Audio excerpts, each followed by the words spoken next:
Ya, terima kasih Anda masih bersama kami di seputar Aceh. Pemirsa, warga desa Panteri, Kecamatan Lungbata, Kota Banda Aceh, memperingati Maulid Nabi Muhammad SAW pada hari Rabu 26 Desember 2018. Kegiatan keagamaan yang telah menjadi agenda tahunan tersebut dirangkai dengan ceramah agama pada malam harinya.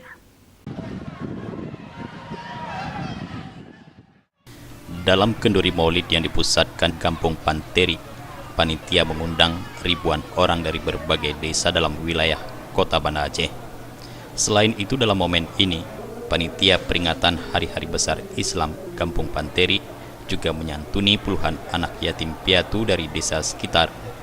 Ketua Panitia Pelaksana Maulid Nabi Tengku Azwar mengucapkan terima kasih kepada seluruh masyarakat setempat yang telah turut berpartisipasi penuh menyukseskan kegiatan tersebut. Adapun hidangan maulid yang terkumpul dari hasil sumbangan masyarakat setempat mencapai 60 hidang.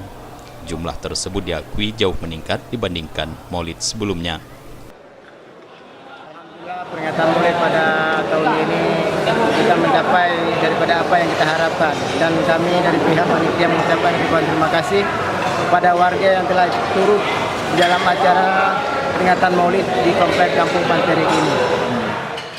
Selain kenduri maulid, pada malam harinya juga diadakan zikir ratib Seribe dan tausiah agama bersama Tengku Sukri Daud dari Pango. Diharapkan kepada masyarakat sekitar agar dapat hadir serta turut meramaikan zikir dan tausiah yang akan berlangsung di Menasah setempat. Jufrizal dan Faisal, Aceh TV.